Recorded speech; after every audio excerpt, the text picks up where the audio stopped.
Salut l'équipe, j'espère que vous allez toutes et tous très bien. On se retrouve sur un nouvel épisode des Figures de l'Ombre. C'est Ismaël, bienvenue sur la chaîne en tout cas. Je suis en compagnie de Kader et Amine. Comme d'habitude, comment vous allez les gars? Très bien toi. Très bien mon frérot. Super. Et aujourd'hui, on accueille Hervé Matou. Je pense une personnalité que vous avez déjà connue, entendue surtout. Et ça nous fait énormément plaisir de l'accueillir, donc déjà merci à toi. Avec plaisir. Pour accepter l'invitation. On a pas mal de choses à voir aujourd'hui. Autant sur la personne que la profession, mais surtout la personne. Vraiment, c'est ça qui nous intéresse parce que tu as déjà pu t'exprimer dans d'autres médias, peu, mais quand même, et déjà montrer certains aspects de ton métier. Donc, on va commencer par la première des choses. Est-ce que tu peux déjà te présenter simplement et surtout au niveau de ton enfance, dans quel environnement tu as grandi, etc. Ah ouais, t'as une longue question, là, je vais répondre sur 50 minutes, là. Juste l'enfance. Je vais recentrer la question, ouais, au niveau de l'enfance déjà. Alors, je suis né tout petit, j'avais 0 ans quand je suis né. Je suis né dans les années 60. Et donc, voilà, l'année que vous n'avez pas connue. Bah, vraiment pas. Ça, je serais toujours choqué. 57 ans, moi j'accepterais pas. Hein. Ouais, moi. J'étais choqué vraiment quand j'ai vu ça Tu sur... trouves que je fais moins, c'est ça? Là. Tout le monde. Ouais, c'est vrai. Tout le monde le dit. C'est vrai. Ressemblant Je peux encore. encore m'étonner, dire que j'ai 48. C'est un point positif en vrai. C'est l'avantage. Quand t'es petit, on te critique par rapport à ça, souvent. Exactement, c'est l'avantage. Quand t'es jeune, tu fais gamin, on te fout de ta gueule, et puis après, tu vois. Exact. Il faut toujours se dire En qu'il y a marathon. un avantage sur la fin. Ah, je l'ai vécu, Je suis né à Paris, dans le 11e arrondissement. Mes parents, on était en région parisienne, dans l'Essonne. Ah, ok. Je venais de la banlieue plutôt nord et moi j'étais dans le sud.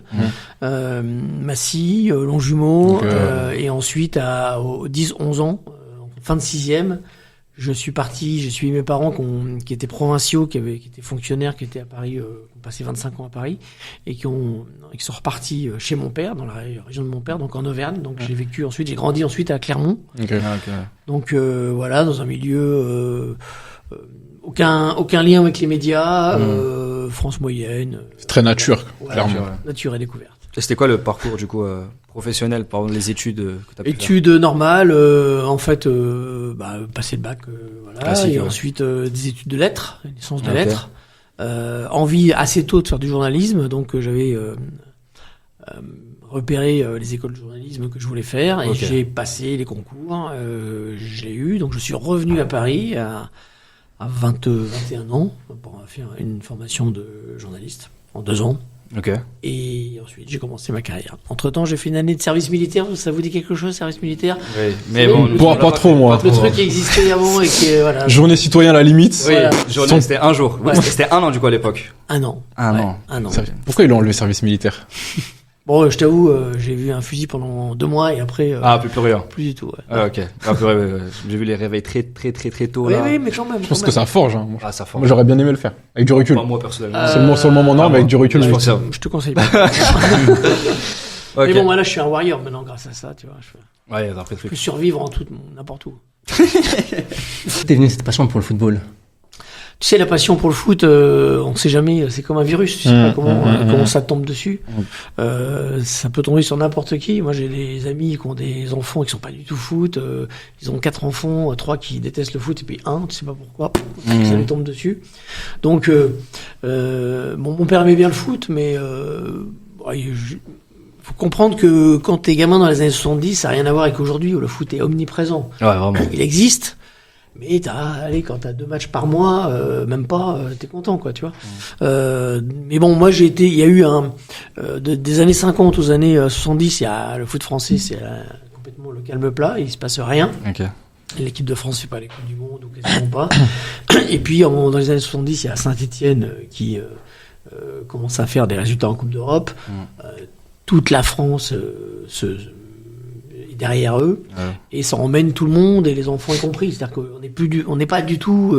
C'est pour ça que je suis aujourd'hui un non partisan. C'est-à-dire qu'on n'est pas du tout dans une période où t'es pour l'AS Saint-Étienne, pour Lyon, pour Paris, pour Marseille. Dès qu'il y a un club français qui fait un truc, on est tous derrière. Tu vois. Ouais. Et donc Saint-Étienne va en finale de Coupe d'Europe.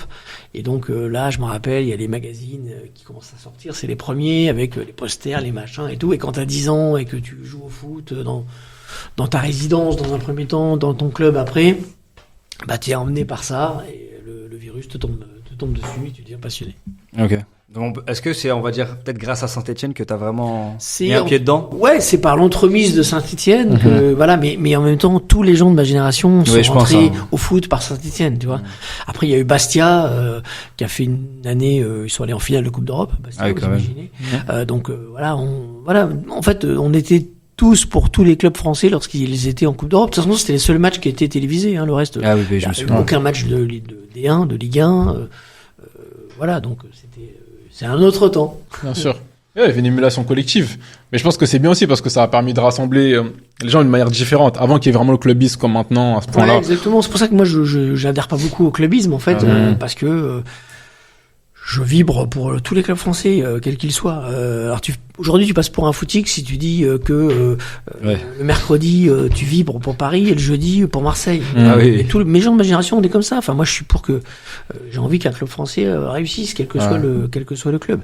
Et puis pour revenir quand même sur le virus du foot, et ça n'a pas changé, c'est que le foot, tout simplement, tu rentres de l'école, tu poses ton cartable et puis tu vas jouer au foot dans la rue. Donc voilà, donc passer des heures et des heures. Je faisais mes devoirs ou pas, je les faisais après, je sais pas, mais en tout cas je jusqu'à ce que ma mère appelle par le balcon pour dire qu'il fallait monter manger. Après, quand c'était l'été, on redescendait et puis comme à l'époque. on remontait quand la nuit tombait, quoi. Belle époque. Belle époque. Et c'est vrai qu'aujourd'hui, ce qui est triste, je trouve, c'est que quand tu te balades dans des résidences comme ça, tu vois partout des panneaux interdits au foot et tout, ça me rend dingue, quoi, parce que bien sûr que c'est une nuisance, j'imagine, mais quand même, voilà, avoir une belle pelouse, un gazon, puis tu peux pas jouer au foot, c'est n'importe quoi. Ouais. Est-ce que t'aurais voulu finir joueur pro ou pas du tout? Pas plus que, enfin, te dire que jamais j'ai rêvé de faire ça, ce serait mentir. Quand t'es gamin, on a tous rêvé. Tu rêves ça. Mais je fais pas partie des journalistes frustrés éternellement de se dire j'aurais été footballeur, machin, et qui pensent d'ailleurs, j'en connais, qui sont passés tout près d'une carrière et que s'ils jouaient en Ligue 1, ils marqueraient des buts. Non, pas du tout. Assez vite, j'ai compris que le foot ce serait ma vie, que j'avais envie de travailler là-dedans, mais que c'était pas en étant joueur que j'aurais les meilleures chances. Et du coup, t'as arrêté ta carrière en quelle année? Alors, U19, en fait, j'ai joué en senior. Enfin, à l'époque, ça n'existait pas, le U19 et tout. C'était junior, on l'appelait junior. Ah, junior, ouais. Junior, donc, je pourrais pas te dire exactement jusqu'à quel âge ça allait, mais peut-être 20 ans ou un truc comme ça.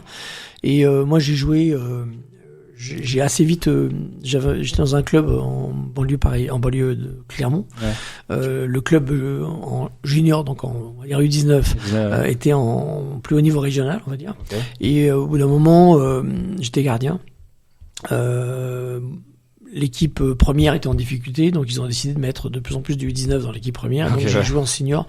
Donc j'ai fait 2-3 saisons en senior. En senior, au meilleur niveau départemental pour le coup. On était en meilleur niveau régional chez les jeunes et en départemental chez les seniors. Et après, je suis monté à Paris. Je suis revenu à Paris pour mes études. Et pendant 1 an ou 2, mon club m'a payé les déplacements, pour que je revienne tous les week-ends jouer. Et au bout d'un moment, tu t'entraînes plus. Tu commences à travailler le week-end parce que tu commences à faire des trucs pour ton école, etc. Il y a un gars qui s'entraîne, qui prend la place. Et puis, tu rentres chez tes parents toutes les semaines, après tous les 15 jours, après tous les mois, après tous les 2 mois. Et donc, c'est comme ça que j'ai arrêté de jouer, quoi. C'est normal en soi. Logique. Et qu'est-ce que t'aimes le plus, on va dire, dans le foot? Quel aspect que t'aimes le plus dans le foot? Il y a plein de choses que j'aime pas dans le foot, mais je vais pas m'épesantir dessus. Mais il y a plein de choses. En fait, tu vois, j'étais il y a quelques jours, je suis allé à Düsseldorf voir le match France-Autriche. Et quand tu te retrouves là-dedans, tu te dis c'est quand même formidable. C'est extraordinaire, c'est-à-dire que tu as t'as 2 pays qui s'affrontent. Mais de manière, c'est un affrontement, certes, mais ça reste passif, une communion, c'est symbolique, on va dire. Tu as cette espèce de cathédrale qui est pleine, une ambiance, c'était l'été en plus et tout. Les gens, il y a pas d'insultes, machin, il y a les hymnes, voilà, tu siffles un peu les hymnes sont un peu sifflés, mais à peine. Et pendant 1h30, tu vibres, enfin voilà, et cette espèce de communion, de rassemblement, je trouve que tu le ressens quand même plus sur les compétitions nationales, la Coupe du Monde, le Championnat d'Europe, où tu vas retrouver quand même un côté un peu nationaliste, mais au sens positif. Patriotique. Juste patriotique, mais tout ça pacifique, sympa. Et surtout, il y a assez peu de moments dans un pays comme le nôtre qui est assez divisé quand même, où on partage des choses en fait, où Ouais, c'est vrai, je suis d'accord. on est tous sur le même objectif, où t'as les mêmes émotions en même temps, t'as peur en même temps, t'es heureux en même temps. C'est un peu cliché, c'est un peu bateau de dire ça, mais C'est une quand réalité, tu le hein. ressens sur des grands moments comme ça, tu te dis waouh, quand même le foot c'est puissant et c'est quand même sympa. Mm. Aujourd'hui, quel programme tu vas regarder avec des gamins de 8 ans et des gens de 70 ans, C'est vrai. regardons tous la même chose, Ouais, le foot, ayant ouais. des émotions en même temps. Ouais. Pas grand chose, hein. C'est vrai, le c'est réel, hein. sport, le sport. C'est vrai, c'est réel, c'est réel. Et par ailleurs, excuse-moi, je continue, mais il y a un autre truc aussi que je constate tous les jours, c'est que le foot, ça crée de la discussion avec toutes sortes de personnes, ça crée de la discussion entre un gamin et une personne âgée, ça crée de la discussion entre un patron et un ouvrier. Voilà, c'est quand même des thématiques entre un père et un fils, ou un père et une fille, ou une mère et une fille, pour pas être sexiste. Voilà, c'est quand même un facteur de lien générationnel, genre, Socio-culturel, tout. tout ce Ouais, que tu veux, exactement. qui est extrêmement puissant. Totalement d'accord, hein. Vraiment. Mais du coup, pour enchaîner, comment ça s'est passé, on va dire, tes débuts dans le journalisme? Genre, comment t'as su que t'allais faire un métier passion et comment ça s'est fait? Mon envie de faire du journalisme, c'était pas 100% corrélé au foot, Ok. au sport. Peut-être un peu, mais voilà, je l'assumais peut-être pas. Enfin, en tout cas, voilà, j'avais quand même envie de. Mes parents étaient lecteurs de journaux, on écoutait les médias et tout, donc assez vite, j'ai été attiré par ce métier, raconter des histoires, rencontrer des gens qui nous racontent des trucs, et puis les expliquer aux gens, etc. Et quand j'ai commencé à viser ce métier, je visais les écoles, mais sans me dire de manière obsessionnelle, je vais faire du sport. Et d'ailleurs, il y a des gens qui ont fait la même école que moi, qui étaient dans ma promo et qui je pense, ne savent même pas que j'étais un passionné de foot. Okay. J'ai pas été le footeux de service, tu vois, qui veut faire un sujet foot. Ouais, moi, non. Non, j'ai pas spécialement. Mais malgré tout, c'est pour ça que je mets des bémols à ce que je viens de dire. Quand j'étais gamin, je faisais des petits journaux que je vendais à mes parents. Sur les 6 pages, il y en avait 4 sur le foot, quoi. Donc, c'était juste pas assumé. Du coup, tu penses avec du recul? Je dis qu'après, un peu plus tard, quand j'ai eu 19-20 ans et que j'ai commencé à faire des articles, oui, j'ai pas à viser ce boulot. J'ai pas voulu être le footeux de service qui veut faire du journalisme. Voilà. J'aime pas d'ailleurs quand aujourd'hui des jeunes me disent de manière très stricte, je veux être journaliste de sport. Je dis attends, essaie d'être journaliste déjà. Après, on verra. Le sport, si c'est ta passion, why not? Mais tu peux pas arriver en disant il y a que ça qui m'intéresse, je pense qu'à ça, etc. Parce que c'est antinomique de ce qu'est un journaliste qui doit être ouvert sur plein d'autres choses, en fait. Voilà. Donc voilà, j'ai fait mon école classique, sans être journaliste de sport. Et ensuite, j'ai commencé ma carrière en radio d'abord. Où on m'a dit à un moment donné, j'ai dit, j'aime bien le sport, je connais bien le sport. Ah bon, tiens, le week-end, tu veux bien bosser pour nous? Oui. Donc j'ai commencé à faire du sport là-dessus, je dirais, sur le réseau de France Bleu, on va dire. Et ensuite, quand j'ai changé dans une petite chaîne locale où il y avait pas d'actualité, enfin il y avait beaucoup d'actualités sportives, mais elles n'étaient pas traitées parce que personne ne connaissait. Et j'ai dit, je veux créer un service des sports, dont j'étais le seul représentant. Du coup, j'étais le boss. Non, j'étais tout seul. Et élimine la concurrence pour mieux régner. Il n'y avait pas de concurrence à éliminer. Ouais, il était seul. Voilà. Et donc, en fait, j'ai commencé à faire des sujets sur l'actualité du sport dans cette ville. Et ensuite, j'ai créé une émission et j'ai candidaté à TF1 avec les cassettes de ce que je faisais. Ok. Et c'est pour ça que j'ai été pris au sport à TF1. Voilà. Ah, c'est comme ça que du coup, ça s'est fait ton entrée chez TF1. Ça fait un beau CV. Parce que... Ouais, ça faisait... c'était que le début, en fait. Mais oui, ça montrait que je faisais des choses de qualité, de relative, certainement. En tout cas, j'avais vraiment une envie de progresser, de jamais me contenter de ce que je faisais. Je regardais, j'essayais de corriger, etc. Et je suis tombé... j'ai fait une candidature pour être stagiaire, en fait. Je suis tombé par bonheur sur quelqu'un qui en avait un peu marre de devoir prendre que des gens pistonnés, qui savaient pas faire mais qui étaient pistonnés, et qui a vu ce que je faisais, qui m'a dit c'est super, je vais tout faire pour qu'on vous prenne. Et en fait, c'est encore toujours la même chose dans tous les métiers. Le plus dur, c'est de passer le premier pied dans la porte. C'était plus dur d'obtenir un poste, on va dire, plutôt maintenant ou à ton époque? Parce que j'ai l'impression là, à l'heure actuelle, c'est démocratisé, c'est peut-être plus accessible. C'est difficile à dire parce que je trouve qu'aujourd'hui, d'une manière générale, le monde est un peu plus dur encore, tu vois. Okay. Mais en même temps, si on regarde le secteur médiatique, moi, si tu veux faire de la télé, à mon époque, il y a France 2, TF1, M6 qui débute, point barre. Rien d'autre. Rien d'autre. Petite chaîne locale, je suis rentré dans une petite chaîne locale, très micro-locale, hein, à Boulogne-Billancourt. C'est tout. Donc il n'y avait pas cette espèce de profusion, ce que vous faites aujourd'hui, par exemple. On pouvait pas le faire s'il y avait les radios associatives. Oui. Parce qu'il y avait la bande FM qui avait été libérée et tout. Alors oui, on pouvait faire de la radio associative, c'était possible. Mais aujourd'hui, t'as quand même moyen de te faire les dents, les armes. D'ailleurs, quand on a fait au micro sur Canal, j'ai été frappé de voir combien pour les jeunes l'outil il était approprié en fait. Pourquoi aujourd'hui tu veux t'entraîner à commenter, tu ouvres ton truc, tu t'enregistres, tu te réécoutes. Tu veux faire un plateau, tu mets ton téléphone, tu te filmes, tu peux regarder. Si t'es pas trop con, tu dis ah ouais là je peux. Nous on avait aucun moyen de s'enregistrer. On avait des vieilles bandes, c'était impossible. Donc on pouvait pas se regarder. Moi la première fois que j'ai fait un plateau, une caméra, il me regardait, c'était à l'école de journalisme, à 21 ans, 22 ans, tu vois. Avant, tu pouvais pas. Donc, aujourd'hui, t'as plein de portes d'entrée. Nous, il n'y en avait pas. Après, les portes d'entrée des boîtes les plus prestigieuses, ça reste aussi difficile, voire plus difficile qu'avant, parce qu'il y a plus de monde encore. Ton passage à TF1, qu'est-ce que t'en as retenu et qu'est-ce que ça a pu t'apporter pour même la suite de ta carrière on passait à la TF1, donc moi je rentre en stage pendant la Coupe du Monde, enfin pour remplacer les journalistes qui ont fait la Coupe du Monde, j'ose pas le dire la date, la Coupe du Monde 90 en Italie. Donc les gens sont partis, ils ont fait la Coupe du Monde, ils partent en vacances et donc il faut des jeunes un peu pour assurer la reprise. La France fait pas la Coupe du Monde, donc le championnat il reprend juste derrière en fait. Et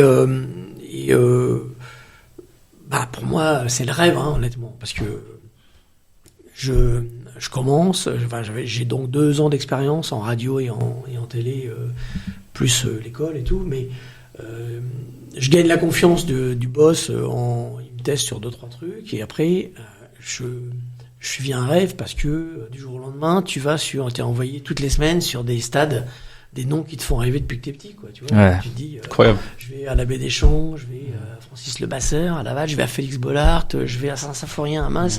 Tous ces noms magiques que t'entends à la radio, sans les images aussi à l'époque. C'est vrai, il faut remettre dans le contexte, en fait. C'était moins accessible d'aller dans un stade, en plus. Et après, ça devient la même chose, mais international. Tu vas à San Siro, tu vas à Old Trafford, tu vas à Anfield.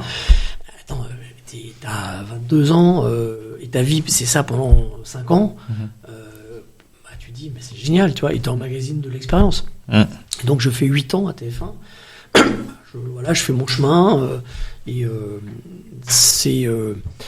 je découvre aussi l'envers du décor, les pressions, enfin tout ce que tu veux, plein de choses. Mais globalement, en 30 ans, tu te lèves le matin pour bosser, t'es content, quoi. C'est incroyable ça. Et ça, c'est un luxe terrible, tu vois. Alors ça, attention, ça veut pas dire que de temps en temps, tu peux ne pas y avoir envie de dire. Bien sûr. Il y a des trucs où t'as de la pression, il y a des trucs où ça te fait chier et tout. Mais globalement.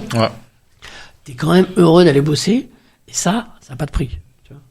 Nickel, super. Ton entrée après à Canal, comment elle a pu se passer? Comment t'as été introduit à Canal+? En fait, ils sont venus me chercher. Pendant la Coupe du Monde 98, j'étais un peu monté à TF1 en 8 ans. Je co-présentais la Ligue des Champions déjà avec Roger Isabelle, qui était le journaliste star de l'époque sur les antennes de TF1. La Coupe du Monde 98 arrive. Je fais la Coupe du Monde 94, je fais partie des équipes de commentateurs avec Giroud. Ensuite, en 98, je fais à la fois du commentaire, de la présentation, un peu tout, en fait. Et, le jour de la finale de la Coupe du Monde 98, je suis en plateau avec Roger Isabelle et on présente tout l'après-midi sur TF1. Imagine une finale à la Coupe du Monde, la première de l'histoire, l'antenne de 11h du soir, de 11h du matin à 6h du mat, tu vois. Et moi, je garde l'antenne sur les champs jusqu'à 6h du mat. Et au milieu de cette Coupe du Monde, je reçois un coup de fil de Michel Denisot qui me dit, est-ce qu'on peut se parler? Je dis oui, bon, je me doute qu'il veut pas m'appeler pour parler des champignons. Donc on se rencontre un peu en secret. Il me dit, voilà, lui il était président du PSG, il m'est retourné à Canal. Ok. Et il me dit, je reprends la direction des sports de Canal, j'aimerais bien que tu viennes. Et je lui dis, bah ouais, je suis en pleine Coupe du Monde, laisse-moi réfléchir, je te dis, voilà. Et après, la Coupe du Monde, comme la France est championne du monde, au lieu de se terminer le jour de la finale, ça continue. Ouais, bien sûr. Plein de trucs. Donc je le rappelle, je dis, je sais pas encore. Enfin bon, je passe un été vraiment horrible où je dois me décider. Pourquoi t'hésitais?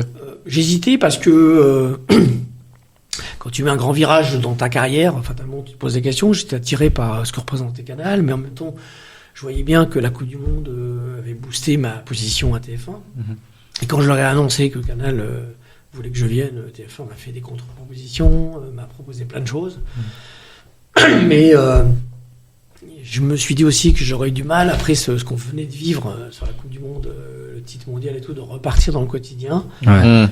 Mais sur l'aspect sport, à ce moment-là, pour remettre dans le contexte, parce que moi, c'est une vraie question que je me pose, Canal, ils étaient comment Canal, c'était déjà la chaîne référence ok. du foot. Canal avait été créé en 84, donc faisait tous les championnats européens, Espagne, Italie, Allemagne, et surtout faisait la Ligue 1, enfin la D1 à l'époque. Et en fait, Denisot me demandait de prendre l'émission phare de la chaîne à l'époque, qui s'appelait Jour de foot, qui était l'émission au coup de sifflet final des matchs le samedi soir. Les matchs se jouaient, il y en avait 2 décalés, les 8 se jouaient le samedi soir, et à 22h10, enfin au coup de sifflet final, il y avait Jour de foot en direct avec tous les matchs, etc. Donc c'est ce qui m'a... Voilà, donc c'était...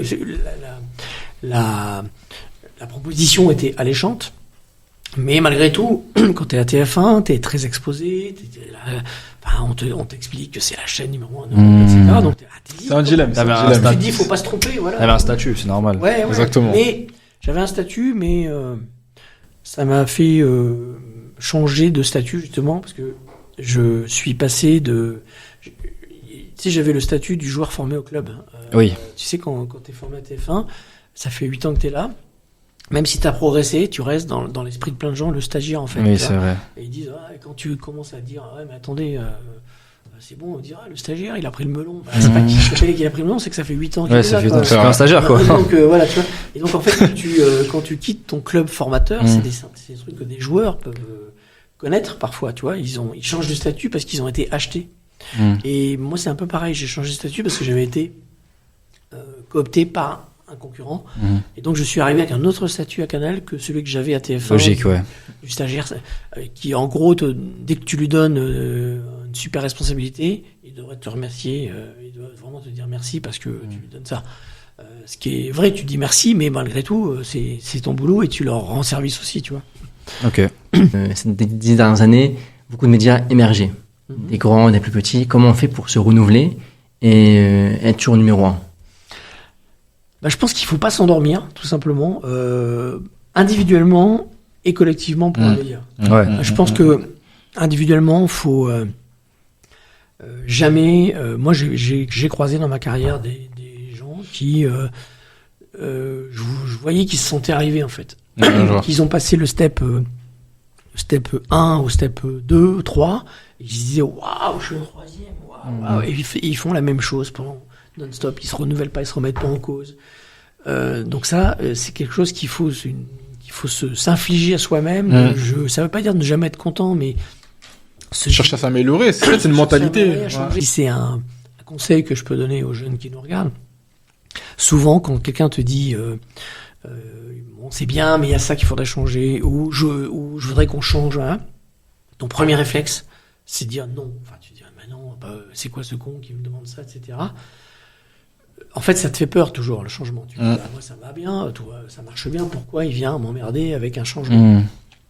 Et il faut savoir dépasser ça, reconnaître que par habitude, on a tendance à dire non, mais une fois que tu as dit non, tu dis bon, ok, il me demande de changer, qu'est-ce que je peux faire? Et ça, il faut vraiment le faire. C'est comme ça que tu avances, en fait, que tu te renouvelles. Et pour répondre à la question plus globale, pour le coup, on a la chance à Canal d'être sur une chaîne qui est un permanent laboratoire, en fait, de créativité. Donc, il y a cette volonté de de toujours renouveler le genre, de prendre des risques aussi. Moi, je me rappelle, c'est un truc qu'on m'a dit assez vite à Canal et qui changeait beaucoup avec ce que j'avais connu à TF1. La culture TF1, c'est la culture du nombre. Ça marche, il y a du monde.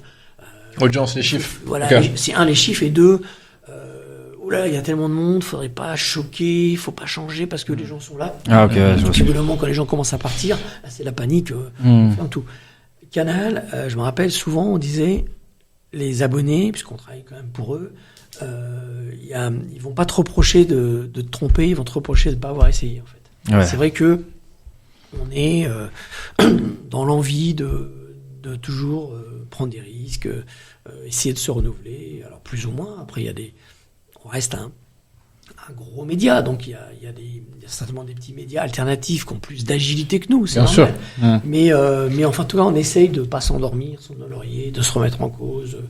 Et puis aujourd'hui, il y a quand même dans les grosses structures médiatiques, il y a des services dont c'est le métier d'aller percevoir les nouvelles tendances, les nouvelles tendances, carrément, le petit truc qui commence à germer, qui est pas un problème pour l'instant, mais qui pourrait dans 2-3 ans être un problème. Enfin, tout ça est travaillé aussi par une équipe, par des services, quoi. Ouais. Et par rapport à tes débuts sur Canal+, je crois que c'est toi qui avais fait l'équipe du dimanche, ou pas? Alors oui, j'ai commencé par Jour de foot, l'émission dont je vous parlais tout à l'heure. Et ensuite, au bout de 4 ans, on m'a proposé de faire l'équipe du dimanche, qui était la deuxième émission emblématique. Oui, parce que je suivais à l'époque avec mon père, c'est pour ça. Et il y avait Darren Tulette, je crois, c'est toi qui l'as ramené de souvenirs. Ok, incroyable, ça je savais pas, par contre les gars, c'est incroyable. Et comment tu peux nous raconter, on va dire, tes débuts à Canal+, avant la création du Canal Football Club? C'était pas si évident que ça. En fait, la greffe était pas évidente parce que je suis arrivé. Alors aujourd'hui, c'est marrant parce que je suis à Canal considéré comme un ancien. Et de fait, je suis un des plus anciens. Il y a 2-3 personnes qui étaient là avant moi. Mais je suis aujourd'hui un ancien, mais je ne suis pas un historique. Les historiques, c'est ceux qui ont créé la chaîne en 84 ou qui sont arrivés dans les 2 premières années. Et quand je suis arrivé, la chaîne n'était pas du tout la chaîne ouverte qu'elle est aujourd'hui, qui a en plus englobé plein de sociétés, plein d'entreprises au fil des années. Et aujourd'hui, il y a plein de gens qui viennent de partout, mais à l'époque, c'était encore clanique. C'était vraiment, il y avait les créateurs de la chaîne qui estimaient qu'ils étaient les seuls à comprendre ce qu'était la chaîne, ce qu'étaient les abonnés. Et quand arrivait de l'extérieur, et encore plus de TF1, qui était un peu le grand épouvantail, t'avais pas une légitimité naturelle. Donc ça a été... ça s'est fait, mais pas facilement. Pas si facilement que ça. Voilà. Mais bon, malgré tout, il y a une forme de résilience. Il faut savoir résister, il faut savoir... il y avait des moments de découragement de temps en temps, mais globalement, j'ai fini par faire mon trou. Puis finalement, la chaîne a changé parce qu'elle a englobé des gens. Moi, j'étais quasiment le premier. Il y a eu Didier Roustan qui avait eu le prix, mais pour faire du documentaire. Mais c'était le premier mec qui avait déjà une image d'antenne dans une autre chaîne à intégrer Canal. Tous les autres, c'était des gens formés au club, pour le coup, made in Canal. Donc, il fallait que ça se fasse. Mais bon, le temps a fait son œuvre. Ça fait 26 ans maintenant que je suis à Canal. Donc, tout ça est oublié. Et les jeunes me prennent pour un ancien sans savoir qu'à un moment donné, j'étais un gars dont on se demandait ce qu'il foutait là, quoi. Ok. C'est un peu je vais pas dire une légende de Canal, mais c'est ce que tu représentes directement dès qu'on pense à Canal. Et du coup, comment ça s'est fait la création du CFC? Le CFC, c'est en 2008 qu'on le crée. En fait, il y a une volonté de... En fait, ça part au départ d'un appel d'offres. Donc, il y a un changement de contrat de la télé. Et dans le contrat qui arrive, il y a... on gagne pour la première fois le lot match de Ligue 1, en fait. Résumé. En gros, téléfoot. Tu vois, téléfoot, jusqu'à présent, avait les buts. Et là, c'est nous qui les récupérons. Donc, on se dit, on a, pour la première fois, une émission où on va avoir tous les buts de Ligue 1. Du championnat de France. Et il y a une polémique qui les gens disent, c'est la première fois donc que les buts sont attribués à une chaîne payante. Oui. Donc, il y a une polémique en France en disant, c'est scandaleux, plus jamais les buts vont être vus, etc. Et Canal, pour un peu aussi contrecarrer cette polémique, dit non seulement vous allez les voir, mais on va faire une grande émission en clair que tout le monde pourra voir. Excellent, le coup de génie. Créer des codes qui sont un peu qui vont à l'encontre de l'idée qu'on se fait de Canal à l'époque. Ouais, classique. Par exemple, mettre du public sur un plateau de foot, personne à Canal, on n'avait jamais fait à Canal. C'était plus les shows italiens, TF1, etc. En fait, ils décident pour la première fois aussi que l'émission ne serait pas faite que par Canal, mais par aussi une société qui s'appelle Flab, qui aujourd'hui appartient à 100% à Canal, mais qui est encore indépendante, qui est une boîte de prod qui a l'habitude des programmes, ce qu'on appelle nous les programmes de flux, les programmes de divertissement, etc. Et donc, pour essayer de croiser un peu l'ADN très foot des services des sports de Canal avec l'ADN un peu émission de show, public, etc. On prend ça, on secoue, et ça fait le CFC. Légende, quelle émission? Quelle émission, quand même, avec des scènes mythiques. Mythique, hein. Même les passages, Zidane, je pense à Benzema, je pense à plein de je crois qu'on a eu, franchement, toutes les stars du... Ouais, large. Un ou deux qui sont pas venus. Ok. On va passer sur FIFA, quand même. Je suis obligé de passer sur ça parce que je pense que les générations, par exemple la génération Z, les 2000 et plus, ils vont plus te connaître sur FIFA que sur Canal, certains. Ouais. Je pense même la plupart, honnêtement, et les générations qui arrivent encore plus. FIFA, du coup, t'as pu commenter le jeu de 2008, si je me trompe pas, 2023. Ouais, ça va être ça. Je sais beaucoup, mais j'avoue. En termes d'expérience, comment tu l'as ressenti? Parce que je pense que c'est quand même différent du journalisme pur et dur. Ça s'enregistre. Comment tu faisais pour te renouveler année après année? Tu vois, ce genre de choses. Ce qui est sûr, c'est que je constate que, effectivement, quand je suis abordé, ce qui m'arrive tous les jours par les jeunes, le premier truc qui vient, c'est FIFA plutôt que la télé. Ouais, ça c'est vrai. Il y en a même qui vont dire pourquoi tu fais pas de télé, tu vois. Donc ça a été une opportunité qui m'a été donnée. Donc tu me dis que c'est en 2008, je te crois. T'as lâché que tu travailles tes dossiers. Quand même. En fait, il y a plusieurs trucs. C'est une expérience qui est sympa parce que t'es au cœur d'un jeu qui est quand même au centre de mondial, on peut le dire. Voilà, de ce que des jeunes, etc. Après, l'exercice en tant que tel, il est très fastidieux. À la fois il y a du plaisir parce que c'est un peu de la comédie quand même, tu vois. Tu de la comédie, tu passes de temps d'une émotion à l'autre, tu dois faire 10 tirs sur la barre et puis derrière tu dois faire 3 touches. Puis après tu fais enfin voilà, il y a des trucs sympas. Mais il y a aussi plein de trucs fastidieux. Quand tu rentres les noms des joueurs de tous les pays du monde ou presque. Oubliez ça. Oui, moi j'ai rentré des fois tu rentres 70 joueurs chinois, tu vois. Donc j'avais mis sur Twitter à une époque moi en train de montrer tous les joueurs chinois, donc c'est quand même hyper galère. En plus les gens après te chantent parce que tu te trompes sur les prononciations, mais les joueurs quand on les rentrait en tout cas, c'était toujours les joueurs majeurs qui sont dedans, en fait c'est les jeunes, c'est les mecs du centre de formation.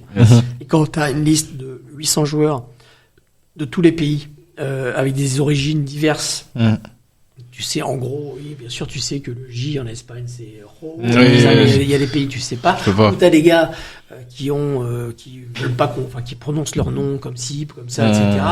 Donc c'est un peu chaud, tu vois.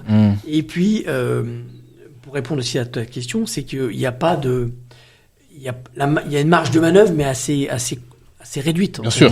Parce que t'as soit au pire un texte écrit, traduit de l'anglais, plus ou moins, il faut que tu le remettes au début tu dis non mais alors là aussi on a progressé au fil des années, je recevais les premiers scripts, je dis mais jamais quelqu'un dit ça en français, c'est pas possible. Donc quel shoot incroyable. Je réécrivais un peu en français normal, enfin de footeux quoi, voilà. Mais t'as des trucs où tu t'appuies sur ce qui est écrit quand même, et puis t'as des trucs où t'as par exemple t'as une phrase, ils te disent l'équipe A était favorite, elle a dominé mais elle est menée à la mi-temps, d'accord. Donc t'as une première phrase, vraiment quelle surprise, les favoris malgré leur domination sont menés à la mi-temps, d'accord. Et derrière t'as 17 cases, faut que tu improvises en ayant ces 3 notions. Ok. Tes favoris, Elle était favorite, elle est menée alors qu'elle a dominé. Ok. On va faire 17 phrases de suite, comme ça, en impro, où tu as ces 3 trucs, Ouais. et où ce ne soient pas les mêmes mots qui reviennent exactement. Bien sûr. Ah ouais, À la fin, tu t'éponges, hein, et tu ressors, tu as une tête comme un seau. Mais pour enregistrer une année, combien de temps t'avais? Alors, au fil des années, ils avaient beaucoup de stock, parce que j'étais là depuis longtemps, mais globalement, il y avait 14 à 15 jours Ok. de réfil, quoi. Avec des journées assez courtes quand même, parce que quand t'as fait 6 heures, c'est le max. Ouais. Tu vois. Ouais, c'est usant. Voilà. Mais bon, oui, c'était quand même assez. C'est pour ça que je dis que c'est fastidieux, c'est que tu sors, je peux te dire que t'es dans un studio fermé un peu comme ça, dans une cabine de 3 mètres carrés. Bien sûr, tu vois pas un match, donc je le dis une nouvelle fois, j'ai déjà dit à ceux qui m'insultaient, parce que je me foutais d'eux, je ne voyais plus. Je ne vois pas vos matchs. Quand vous êtes nuls, ce n'est pas que vous êtes, mais surtout c'est que j'ai enregistré à la demande de Electronic Arts des phrases Non, pour dire que vous êtes nuls. Je dois avouer quelque chose quand même. Je fais pas partie de ceux qui t'ont insulté, mais il y a une phrase que je pouvais pas. C'était quoi? Ça une frappe, un tir? Ça, c'est Oui, ça, c'est cette phrase-là. Quand tu perds au score, t'entends ça, ça me foutait la haine. Bah ouais, ça fait partie des. Il va sortir 10 phrases sur le truc, c'est il fait une frappe complètement naze. Ah, ok, ouais. ouais. Tu dois faire 15 improvisations. Ok. Alors le problème aussi qui se posait, c'est que parfois t'as une phrase où t'as droit à. Il te propose que 3 propositions. Et plus tu sors une phrase qui sort de l'ordinaire, qui est un peu marrante, mais sauf qu'elle a que 3 propositions. Donc ça veut dire que à chaque fois que la situation va arriver, t'as une chance sur 3 de l'avoir. Ok. Au bout d'un moment, le mec, il en peut plus, tu vois, de ta phrase. Mais bon, voilà. Mais encore une fois, c'est un logiciel. Enfin, c'est un. Et ça symbolique, C'est voilà. C'est pas moi qui fais c'est pareil que quand Bien de sûr. temps en temps, les mecs me disaient quel naze, t'as dit que c'était Benzema alors que c'était pas lui. Mais ben, c'est pas moi qui. Oui, non, mais il y a des gens. qui balancent l'ordinateur. Donc, enfin voilà. Ouais, les gens de toute façon, ils sont Il y a des fous. bugs. Il y a des bugs informatiques. Je ne suis pas informaticien, donc je ne gérerai pas ça. Et du coup, comment t'as vécu le fait de léguer à Omar et. Écoute, je pense que il y a pas de. J'ai fait un règne très long, comme tu l'as signalé. Et à un moment donné, c'est normal que les choses évoluent. Voilà, ils ont voulu changer, donner un virage au jeu. Franchement, je savais que ça arriverait un jour, et je pensais même plusieurs années avant que ça allait arriver. Ouais. Le jour où c'est arrivé, j'ai dit bon, ok, je comprends, pas de problème, quoi. Tu vois. Okay. Belle expérience finalement. Mais t'en retiens du coup, je pense, c'est plus même en termes d'héritage que t'es fier de ça, plus que du coup de la réalisation en elle-même, comme t'as dit, qui a été. Voilà, je me dis que déjà, même si je ne le fais plus, les gens ne rachètent pas le jeu tous les ans quand même, donc je suis encore dans des salons pendant quelques années.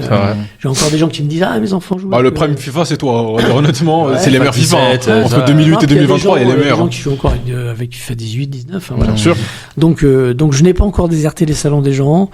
Mais voilà, non, je suis content de l'avoir fait. Voilà, je suis content des gens. Ouais. Nickel. On va passer à des concepts que t'innoves en tout cas. Il y a Dictative Matu, on reviendra après. Ouais. Et du coup, au micro.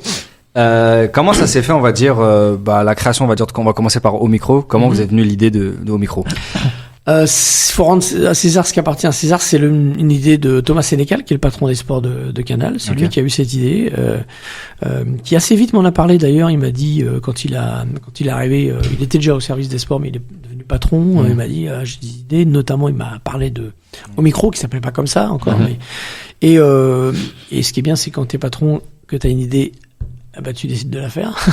Donc, il a réussi à convaincre la direction de la chaîne, et donc ils m'ont dit on aimerait bien que tu participes, et j'ai été content quand j'ai appris que je participais pas pour le présenter, mais pour être membre du jury, parce que ça changeait un petit peu ce que je fais habituellement, quoi. Voilà.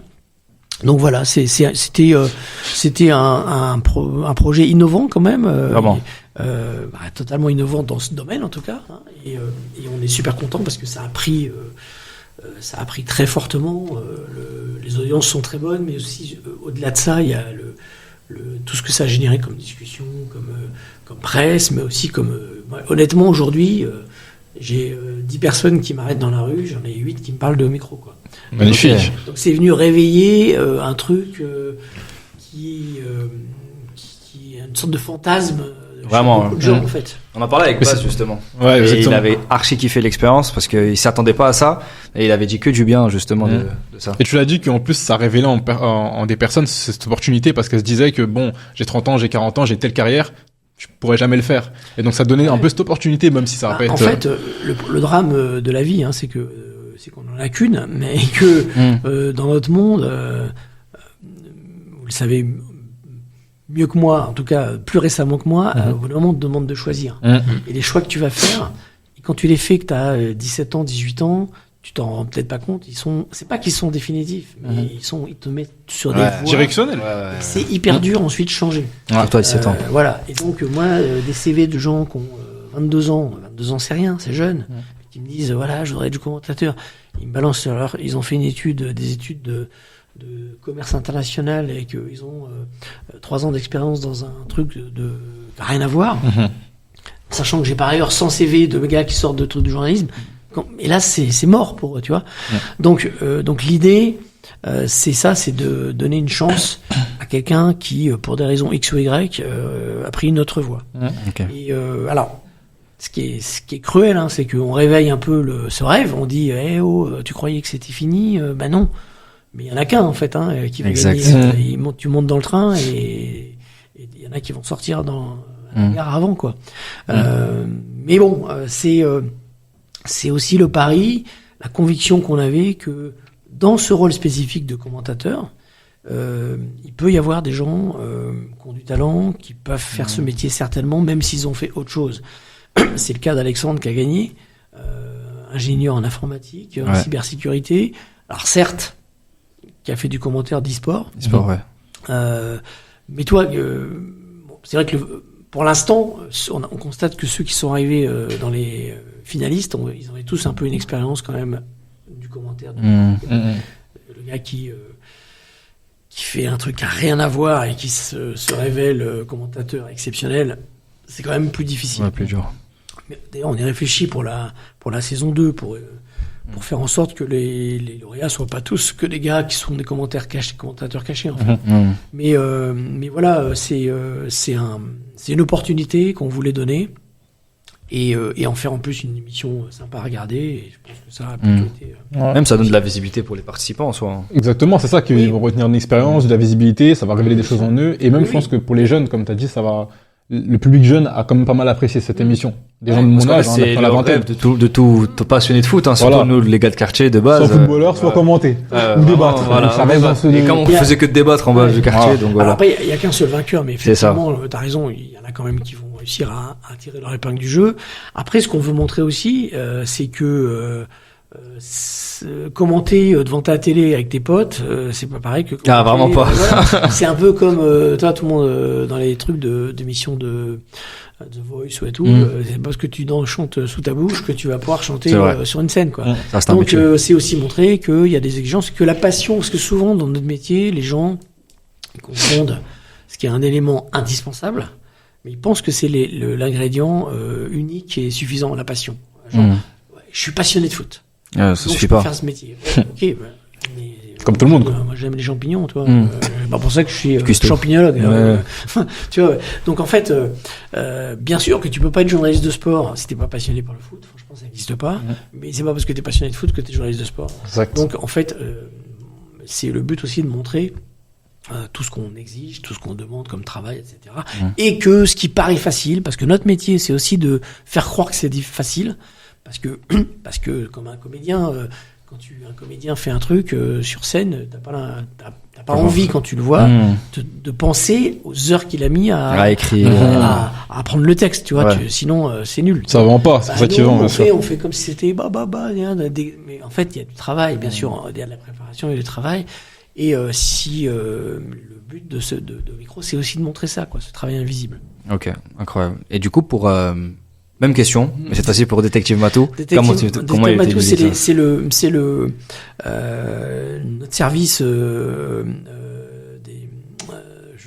numériques, quoi, des réseaux sociaux qui m'a proposé ce concept en fait, qui m'a montré, qui m'a écrit, qui a écrit le truc, qui m'a dit on aimerait bien que ce soit avec toi. Moi, ça m'a tout de suite emballé parce que ça me permettait aussi de sortir de mon rôle.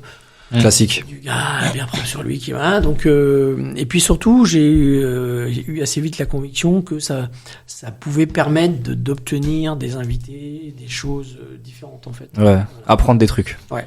Notamment avec Nasri et Menez. Alors Samir, alors c'est un peu paradoxal, c'est qu'on lui met un détecteur de mensonges, mais Samir il non jamais, ouais, ça se voit. Mais bon, il a bien sûr bien compris le concept, et il a joué avec ça. C'était très sympa. Jérémy Menez, pour l'avoir reçu plusieurs fois comme invité, c'est pas quelqu'un qui était à l'aise dans les médias. Je l'ai trouvé très touchant, très ouvert, beaucoup plus que très humain. Très humain. Plus que tout ce qu'il aurait pu donner dans une interview classique. Ouais, large. On va continuer. On en a un troisième qui va sortir bientôt avec l'arbitre Tony Chaperon. Le fameux. Incroyable. Je peux vous dire que ça va être très très sympa. Il est en boîte, à suivre. En montage là, et vous allez découvrir le personnage. Sa garde à vue n'est pas près de se terminer. Ah ouais.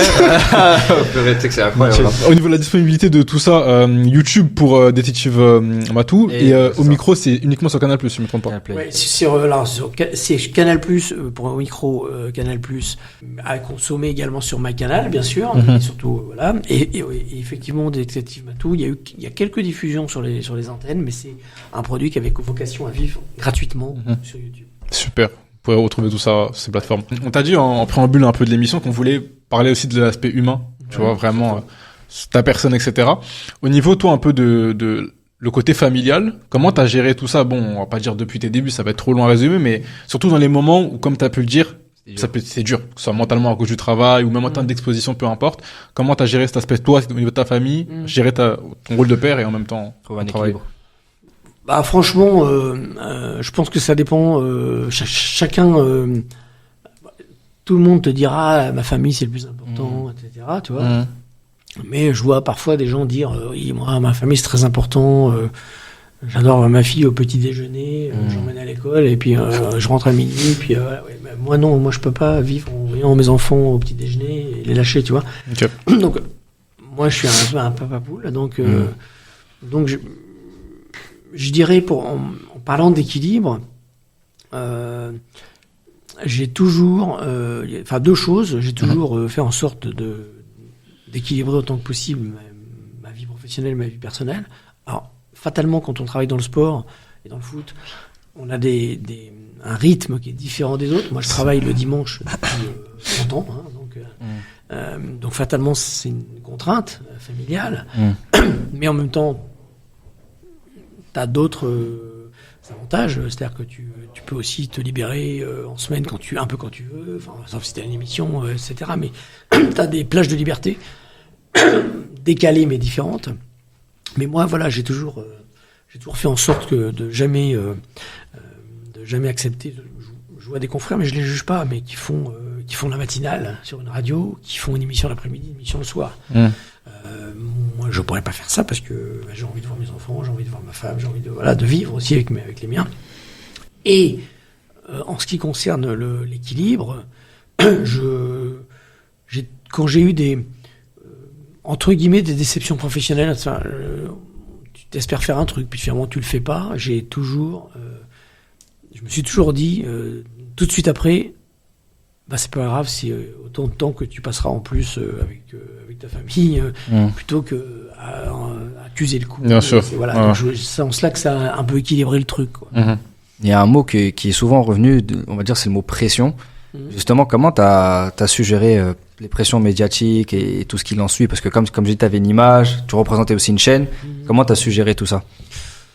Bah écoute, je sais pas. Des gens qui me connaissent me disent que je suis imperméable à la pression. Je crois pas, mais je vis ça quand même avec aujourd'hui peut-être plus qu'avant, mais avec pas mal de recul en fait. Un détachement. Ouais, c'est un détachement, mais qui est pas un détachement, tu vois, par rapport à. Je me dis que ce qu'on fait, c'est pas grave en fait. C'est ce que je veux dire. Ouais. Moi, je vois des gens qui se mettent dans des lumières noires parce qu'il y a un truc technique qui marche pas, n'importe quoi.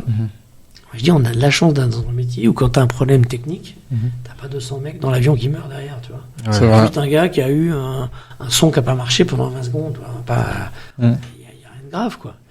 Donc je pense que j'ai une forme de recul, sagesse, etc., qui fait que je tiens les choses à distance, et je pense aussi qu'il faut être en raccord avec ce que tu penses. Tu peux dire les choses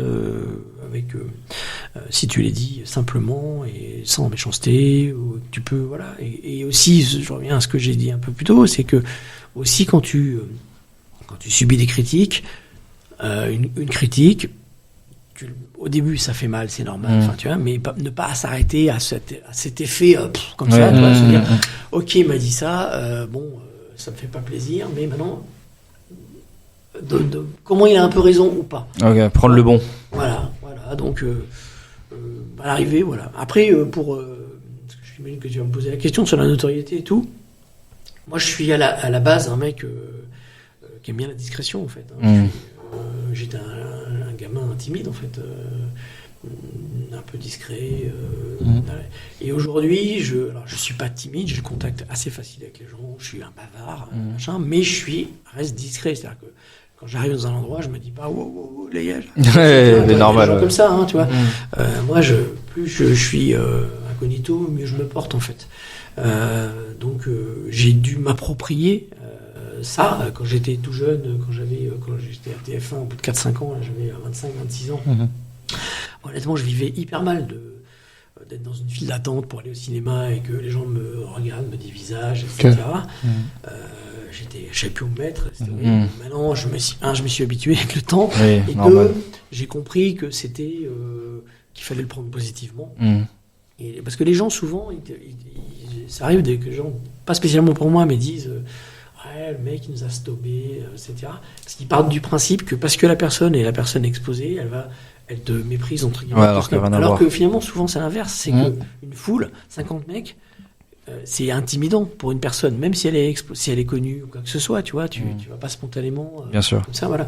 Donc, voilà, dans notre métier, il y a des gens très show-off, mais aussi des gens très calmes. Tout, en fait. Chacun ses personnalités. Et t'as fait peur, pas peur, mais par rapport à tes enfants, que ce soit vu comme le fils d'un tel, la fille d'un tel, ou pas du tout?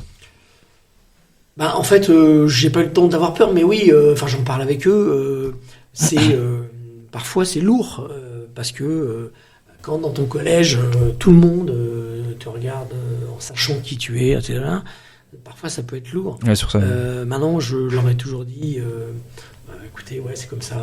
Faut prendre aussi les avantages et les inconvénients. On va conclure sur deux petites choses très rapidement en 2 minutes. T'as déjà pu donner un conseil pour les personnes qui aimeraient s'inscrire un peu dans tous ces domaines-là, mais du coup j'ai une question. Quel conseil tu donnerais au Hervé Matou des débuts, avec du recul, très rapidement? Et confiance en toi, voilà. Mais je dirais quand même le Hervé Matou d'aujourd'hui dirait. T'as bien fait de rester, d'être exigeant, de vouloir toujours ne pas te dire que c'était fait, que t'étais meilleur, etc. De toujours te dire, putain, tu peux faire mieux, mais encore une fois, sans être l'éternel insatisfait, tu vois. Mais globalement, aie confiance en toi, parce qu'il faut de la confiance, et j'en avais pas trop au départ. Donc, ayez confiance en vous. Mais soyez lucide, voilà, faut pas non plus... faut être lucide sur ce qu'on est à l'instant où on est, mais garder la confiance. Dernière chose aussi, c'est que tu vas dépendre fatalement aussi des gens que tu vas croiser, des rencontres, etc. Et que voilà, les gens autour de toi sont aussi des ressources, en fait. Ok, nickel. On va terminer sur ça, tout simplement. Sur quoi on peut te retrouver très rapidement, chaîne, réseaux sociaux, rapidement, et c'est fini, on va finir sur ça. On peut me retrouver sur Canal, bien sûr, dès la rentrée, Canal Football Club, Canal Champions Club, puisqu'on a la nouvelle Coupe d'Europe, la nouvelle Ligue des Champions qui arrive. Là, c'est à partir de fin août, début septembre. Détective Matou, si vous ne l'avez pas vu, il faut absolument le regarder, c'est sur YouTube. Détective Matou Nasri, Détective Matou Menez et Détective Matou, très prochainement, Chaperon. Et qu'est-ce que je peux dire? Je suis sur Instagram, je suis sur X, même si je suis peu actif, parce que je trouve ça trop agressif. C'est une mentalité différente. J'en fais plus. Super. Et des fois, je vois pas les messages sur Insta non plus, parce que j'en reçois beaucoup. Et du coup, quand il y en a 1000, j'ai pas le temps de tous les lire. Et des fois, je réponds. Un jour, j'ai battu le record. J'ai répondu à un mec. Excuse-moi, j'avais pas vu ton message, et je lui donne la réponse. Et le gars m'a dit, et j'ai regardé. Il m'avait posé la question en 2008. Donc je dis, je crois que j'ai battu le record. Voilà, truc de fou. Merci en tout cas, merci à toi d'avoir accepté l'invitation, super. Et on va conclure sur ça. Bon, en tout cas, l'équipe, j'espère que cet épisode vous a plu. Vous pourrez nous retrouver du coup sur notre chaîne YouTube, sur les réseaux sociaux, Instagram, TikTok, YouTube, podcast, partout. Likez, partagez, commentez cette vidéo et on se retrouve sur un prochain épisode des Filles de l'ombre. Ciao. Salut.